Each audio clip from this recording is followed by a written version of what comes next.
Senator Patterson. Thanks, Chair. I want to continue to follow up some of those questions that Senator Shoebridge was asking before.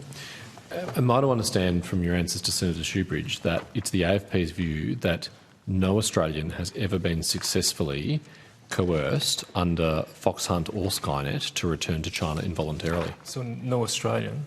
Yeah. Well, in relation... And sorry, I should... no Australian or Australian resident. So in relation to the matters I've spoken about, in relation to the 5 people that returned to China... I'm not limiting it to just those 5. Yeah, I'm talking broadly. I'll mention. I'll speak from my perspective and then pass to Deputy Commissioner Barrett. No Australians, no permanent residents, all Chinese citizens. But I'll pass to Deputy Commissioner Barrett on that. Yes, so what I would say to that, I think it would be very difficult for us to say with conviction that there had been none.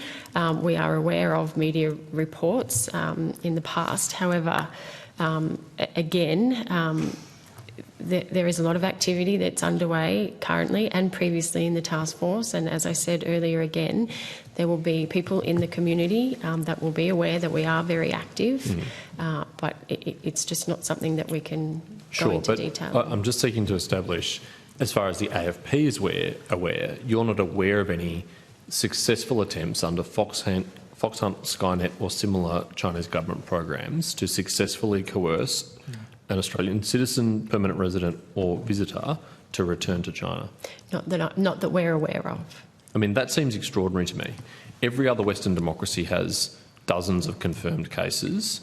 The Chinese government themselves puts on the internet freely, look at all these people we've rounded up successfully, look at those people we've coerced to come home.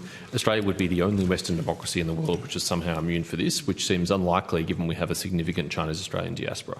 So can I just clarify, as I said, Please. we are aware of media reporting out of China that this has occurred.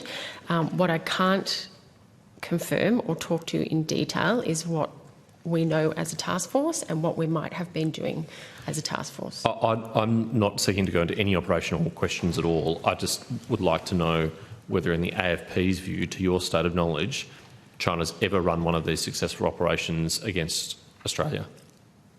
I don't think we could hand on heart say that as an organisation. I don't think any law enforcement organisation could say that. That's why I clarified that it was to your state of knowledge. Yes. Yeah, so to clarify, yes is slightly ambiguous. You're not aware of any successful operations on Australian soil? No, what I would say is we are aware that there's been media reporting out of China purporting successful repatriations. What I'm also saying is we couldn't say 100% as an organisation that it hasn't happened, but what I can tell you is it is certainly the priority focus of the task force. I don't doubt that. And the work that we do. I'm still seeking to clarify this though, because it's not completely clear to me, or maybe I'm misunderstanding. You referred to those Chinese media reports which claim successful cases. Have you checked those cases? I'm just really loath to go into the detail because some of this is really active. It's really current. Senator, can I help out here? I think you run the risk of interfering with a possible criminal investigation. And I don't seek to do that, Commissioner. You know I would not seek to do that. I understand that, but you're putting the deputy in the witness box essentially right now when, if and when there's a prosecution, it runs a risk of falling over, and that's I think to be clear, Commissioner, this wouldn't be admissible in a case. But anyway, I disagree with that.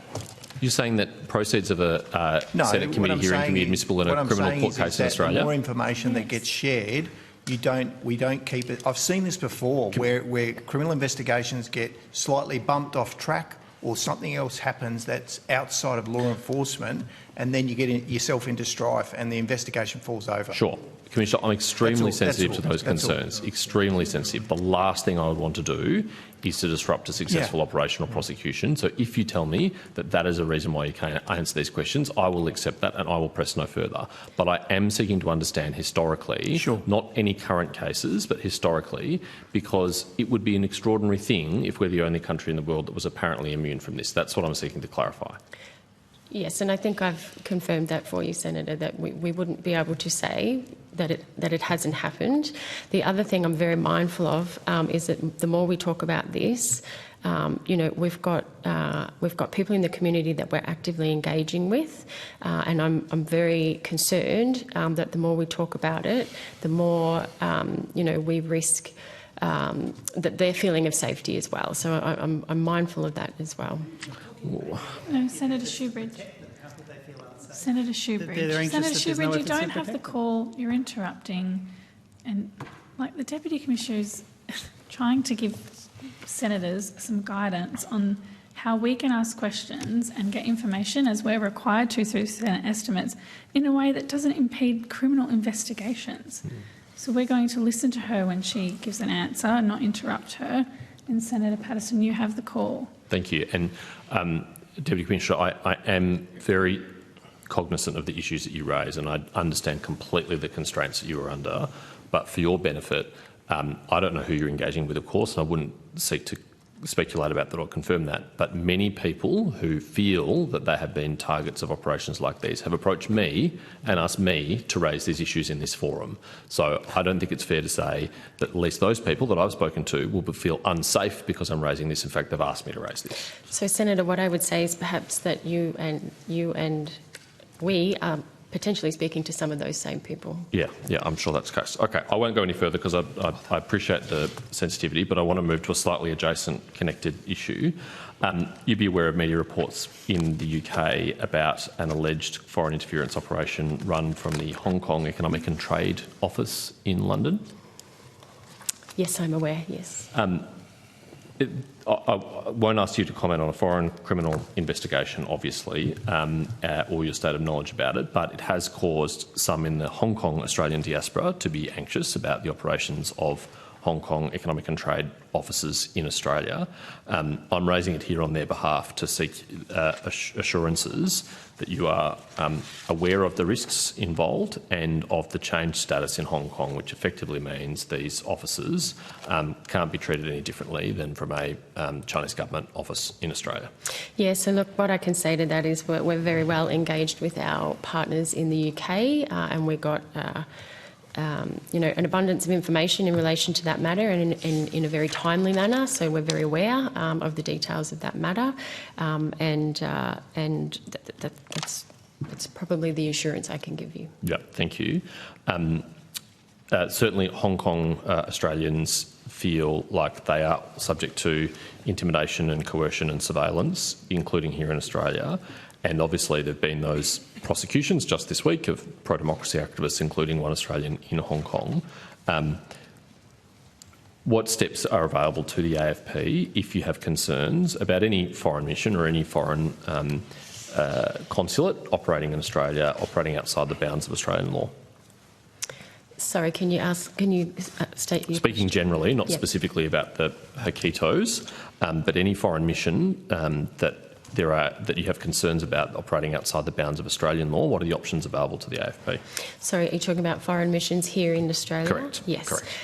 Again, I don't mean to be vague, but when we talk about the work of the task force, it is broader than just the AFP and ASIO. There are other agencies and departments that are part of the task force, and there are a range of options available through the task force as to how we may respond or address any concerns or risks that we might identify.